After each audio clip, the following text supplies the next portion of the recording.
Time now for Football Friday Night, powered by WCTV.tv. A big matchup in Crawford tonight. Two of the best teams in 2S going at it in the regional semifinals. Wakulla hosting the Seminoles of Florida High. And the Brookwood Warriors had a bye last week as the GIAA playoffs began, so starting their run for a state title tonight at home. But first on Boot Hill, the Madison County Cowboys back with a vengeance, enjoying a week at home and now getting ready to go in one rural, taking on Lafayette in the regional semi-finals. Welcome into your Football Friday Night. I'm Ryan. That's Sid. That's Alison. Wow, we've got a lot to get to. Yeah, we do. Literally running in the studio. You know, we literally, literally, you know, we had a couple teams that didn't play, that got eliminated last week, but they were immediately replaced by teams that didn't play last week. We've got college games to get to, some stuff in Gainesville, soccer complex, FAMU volleyball. Tell you what, let's compose ourselves and let's get to work. Boot Hill is where we're going to start. The band booming as Madison County welcomed in the Lafayette Hornets, winners last week. This one was already a laugher, though, when our camera arrived. The Cowboys up big, looking for more. Dave Von Gallen trotting into the end zone here. PAT would make it 60-0 for the Boot Hill Bullies. Hornets would find the end zone, however, and here's how they set it up. Tywan Williamson airing it out to Jordan Murphy. That would set up an easy score, 60-7. Lafayette showing a little bit of life, but more from Madison, more from Gallen, but this time on special teams. Ensuing kickoff gets the boys deep into Hornet territory, but he can't be the only guy to touch the football, can he? Jaden Peacock. Nice run, but the drive produces no points. But you know what? I don't think the folks on Boot Hill are going to mind. Big winners tonight, 60-7, your final score for Madison. Well, that's a big one. Florida High and Wakulla going head-to-head in round two tonight. The Seminoles hoping to stop Wakulla's undefeated season. And off to a hot start for the Noles. Blink twice and you might miss this play. The ball is handed off to Jaden Threads. With two T's. Yeah, two T's. That good. He escapes, running until he's finally brought down by the War Eagles, but he picks up a big gain, which will set up Florida High for this. Jeremy Johnson in the shotgun. He rolls out and hits Tyson Howard in the corner. Nice. This guy is ready to soar. Check out those wings. Yeah, throwing a little shade there. Wakulla trying to make something happen. Hayden Cleese rolls out. He finds Samron Brinson, who makes the catch but does not pick up the first down. But later, Brinson making up for it off of a kickoff return, finally putting 6 on the board for the War Eagles. But Johnson and company, they would not be done anytime soon. Inman makes the catch, and he takes off. Florida High spoils the Eagles' perfect season as they go on to win 42-28. Huge win. Something tells me the hosts of this next week's game, or this next game, weren't too upset. No. How about North Florida Christian, who, if you didn't know, Wakulla picked up 3 of their players last week. The road to add another championship to the banner you just saw began tonight for the Eagles. They hosted Munroe. It's already 33-0. Josh Schutz gets the pick and has a long way to go to get the 6. But he says, yeah, no problem, guys. No I got convoy this. needed. Bye. Touchdown. It's 40-0. Bobcats, they do get on the board. Really nice touchdown catch here by Calvin Crawford. Gives the visitors something to celebrate. He says, get off me, bro. Eagles weren't done, though. J.P. Pickles doing what he does best. A tough run down to the 1. He punches it in. And guess what, guys? NFC, big winners tonight. 47-7 over Munroe. Back to Tallahassee, Gene Cox Stadium. Lincoln welcoming in Choctaw. Yeah, we're not going to sugarcoat it, however. The visitors in green had a lot funner time than the whole team in green. An insane one-handed TD grab by Isaiah Johnson. Nice. Yeah, I'd say that gave the visitors something to cheer about just a little bit early. But their other running back, this big fella, Cole Tabb, is going to Stanford, and you see why. Get off me! Stiff arms. Yeah, he already looks like a tree. 6 points. Choctaw's up 14-0. And every time Lincoln had the ball, Christian Sims was running for his life, but every time the Indians had it, it usually running for like a touchdown. Great season for Lincoln, but it's a tough end, 38-7. Choctaw takes care of the Trojans. Well, we'll pick this one up early in the first. Sharks already up 7-0 thanks to a Chance Gainer touchdown. They're going to make it 14-0 thanks to another Gainer touchdown right here. The pitch to Devin Catino finding Gainer wide open on the sidelines. Catino. Kind of like it. PSJ cooking early on the ensuing drive. Warriors drive now. Sharks force a punt, and guess who's back to return it? Well, there's no pain, no gain, right? Aucilla was feeling all the pain as they got the gain. Gaynor his third touchdown in as many drives, all in the first quarter. Sharks up 21-0. A tough night for the Warriors. 49-14 was the final. Great season for them. Much respect to good Coach season Colby for and the gang. Aucilla Christian. A back-and-forth battle between Maclay and St. John Paul II tonight. Panthers would lead, but Maclay saying knock, knock, knocking on the door. Bo Bashir's looking to tie this one up. Finding Henry Richardson wide open. Marauders go for 2, and they're going to take the lead. Looking to add to it here. Maclay going back on offense. Bashir's taking matters into his own hands on this one. Rushing into the end zone on the QB keeper to extend their lead, but don't get comfy just yet. Still lots of time in this one. Panthers driving. Jamari Blackshear takes the handoff, able to rush it on in to tie this one back up.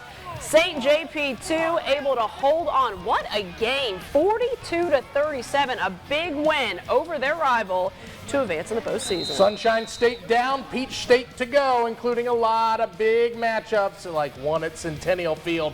Hope you like defense, because lots of it. Perry and Bainbridge most certainly did. Come on back. It's your Football Friday night.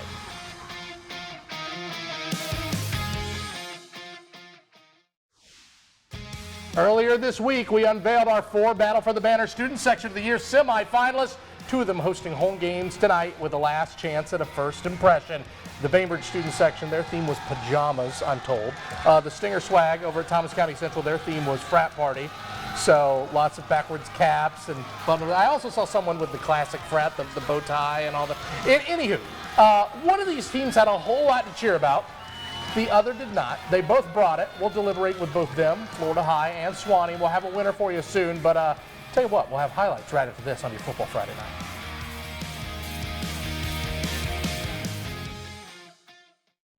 Well, I gave you quite the tease in Battle of the Banner. Yeah. Bainbridge, one of our 4 finalists. I said one of these teams had a lot to cheer about, the others did not. The student section at Centennial Field did not disappoint tonight. You were No, they didn't. And they actually never do. No, I knew I had to get video of them, and I didn't even have to ask. I hear WCTV, and I was like, got you. We're good. So would they have something to cheer about or not?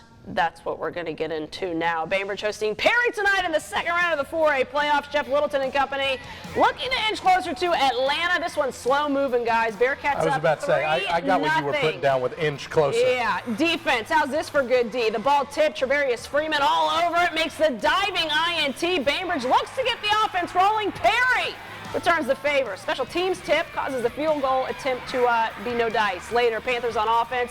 Hand off to Ahmad Gordon. That gap open for days, guys. He takes advantage of it. 40 yards. Perry takes a 7-3 lead. And defense shuts the Bearcat offense down. 7-3. That's your final. Low scoring, but Perry going to end Bainbridge's season tonight. Let's go to the Jackets Nest. Sorry to cut over there, but yeah, Stinger Swag was ready to go too. They were just as hyped up. They had a little bit more to cheer about. It was already 21-0 for the good guys.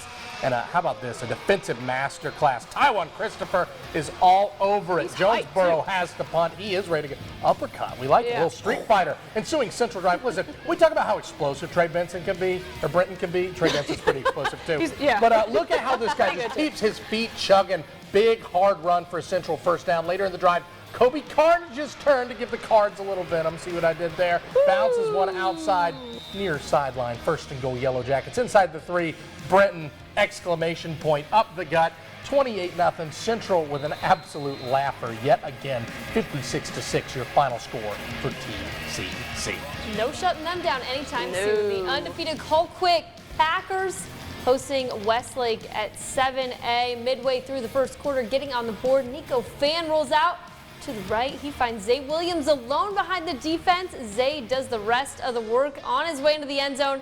It's 7-0. And how about a little history? Pack settling for a field goal on the next drive, but that kick makes it Brett Fitzgerald, him the extra point leader. It's 10-zip. Following that Westlake touchdown. Colquitt gets back to it though. They would go on to get a big win in this one, cruising to the Elite 8, that final 38-19. Nice. Brooks County hosting Dublin. Micah O'Neill and the Fighting Irish looking to do something tonight, but would the Trojans bring the hammer? Kamari Brinson making the INT hammer. Brooks County taking over. Junior Burris in the shotgun, and he's looking downfield, launches this one to George Lamons, who reaches out and makes the one-handed grab. Get out out of here. Pulls it in, Trojans march right into the end zone. Brooks County takes an early lead. Dublin looking to make something happen, but that Trojan defense continuing to make big stops tonight. Brooks County, they keep on rolling, guys. Hammer brought 22-7 the final. Bring that hammer. Valdosta hoping to bring the hammer on up to North Georgia. They were in Carrollton tonight, playing on the Georgia Public Broadcasting Network. As brought to you by viewers like you. Anyway, you get the idea. Picking it up early, second quarter, still quarterless, but no more. That's Carrollton's Kamari Farmer who punches it in from 4 out. Now 10-0, late second quarter. Todd Robinson doing what he does best with his legs. Open field, 30, 20, 10. Forget about it. See you later. 65 yards to the crib. He does it all. He pulls the Cats within 3 at the half. Cats in control. Maybe looking to pull off an upset, and then, maybe tackle Mr. Farmer. His second of the night, Carrollton pulled away from there, 45-28. Valdosta's season is over. They finish up at 8-4. All right, Cook hosting, is it Appling County? Appling County. County? All right, guys, you learn something new every day. It's tied to get the run game going, but Hornets swarmed to the ball all night. Second quarter, 8 minutes and 14 seconds left to play. The Pirates made their way into field goal position, but that's what we like to see. The big block by Nyshawn Wallace, the scoop, and the score from Kyrie Fuller. And that's the only touchdown of the first half.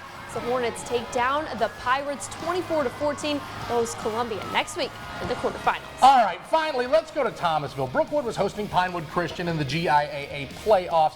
7-0 Warriors 12 seconds in, and then Pinewood's first play from scrimmage, a little something like that. A double reverse flea flicker. Okay. Walker Todd Trots on in. 2-point try is no good. Warriors lead it 7-6. Raj Waldrop and the boys back on offense, wasting no time. Seth Boggs over the middle, gets it going, driving. Home team is cooking, and now inside the red zone. That sets up this. Waldrop dumps it down. TJ Thomas, who does the rest, finding the end zone. Touchdown Warriors. They'll go for 2 and get it 50-6. This one was a horse race all night, but unfortunately, the horses that ran out of gas were the home team. 68-61. An unbelievable game and a great season comes to an end in Thomasville. All right. Again, we don't have enough scores for the big board, so we went to the little board this week. So let's take a look, see what we got. Pelham season is over. Thomasville season is over as well. Valwood rolls Southland 35-13. Clinch big winners over Seminole 35-6. Y'all, how about Early County? 43-34. Unfortunately, Sneed season comes to an end as well. They lose a toughie in Bloodstown 7-6. All right, we'll talk a little college, and we'll say goodbye to some amazing Play of the Year candidates coming up on Football Friday Night.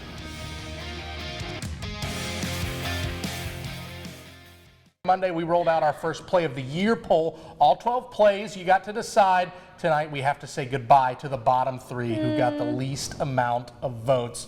So, I don't know. We need like sad music. Yeah, I almost this. feel like we need sad music something. for this. But either way, we'll take a look-see at him. How about this? That's Godby's Amari Jones, his awesome pick 6 early on in the season against Fort Walton Beach. Keyshawn Inman from Florida High. He had a kickoff return tonight for a touchdown too, didn't he? This one earlier in the season, unfortunately, saying goodbye. But you know what? Florida High's moving on. He good. And how about Valwood, Sid? Yeah, not too shabby. Mason Barfield goes up and gets the touchdown. Saying goodbye to those guys, though? Saying goodbye. Oh, so 12 has become 9. We will unveil those 9 up for Play of the Year coming up on Monday night. Absolutely, and that's when voting opens.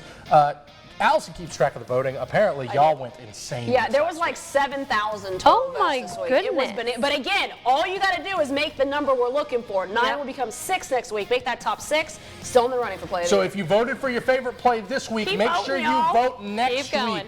It's still in the fight. Hey, good Knowles, Rattlers, Blazers, Nighthawks. Well, Nighthawks done. You get it. Night.